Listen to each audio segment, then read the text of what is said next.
Hi hello నమస్తే welcome back to షోలాక్స్ 25. నేనైతే ice cream అయితే నిన్నైతే ఫుల్గా తినేసాను. ఎందుకంటే మామూలుగా నేను ఐస్ క్రీమ్ తినడము కూలింగ్స్ తాగడం ఇవైతే చేయనమాట. ఎప్పుడో ఒక్కసారి మాత్రమే తింటా అనమాట. అదే నేను హైదరాబాద్ వచ్చినప్పుడు ఎక్కువగా తింటా. ఎక్కడైనా ఫంక్షన్లో పెట్టినా కూడా ఇక అప్పుడప్పుడు ఒక్కొక్కసారి తినాలనిపిస్తే తింటా, లేకపోతే ఎవరికైనా ఇచ్చేస్తానమాట. కానీ ఇక్కడ ఐస్ క్రీమ్ మాత్రం చాలా చాలా టేస్ట్ ఉంటుంది అనమాట, ఇక్కడ క్రీమ్ స్టోన్లో. ఎందుకంటే మా సిస్టర్ అయితే నన్ను ఒకసారి తిని చూడమని చెప్పింది అనమాట. అప్పటి నుంచి నేను ఈ ఐస్ క్రీమ్ అయితే చాలా ఇష్టం అనమాట. ఇక్కడైతే మేము ఐస్ క్రీమ్ అయితే తినేసాము. ఇక్కడ గౌతమ్ కోసం అయితే ఒక విషయం చెప్పాలి. ఆయనకి ఏంటంటే కార్ ఎక్కితే పడదు కదా, కడుపులో తిప్పుతూ ఉంటుంది అనమాట. కార్ ఎక్కితే అయితే అందరు తింటుంటే నాకు వద్దు, నేను ఇంటి దగ్గర తింటా అన్నాడు.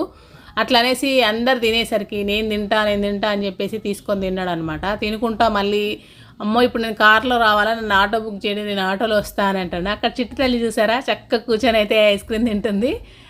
వీడియో చూసి అలాగే వెళ్ళిపోకుండా నచ్చినట్టయితే ఒక లైక్ అయితే చేయండి. Thank you for watching. Bye bye.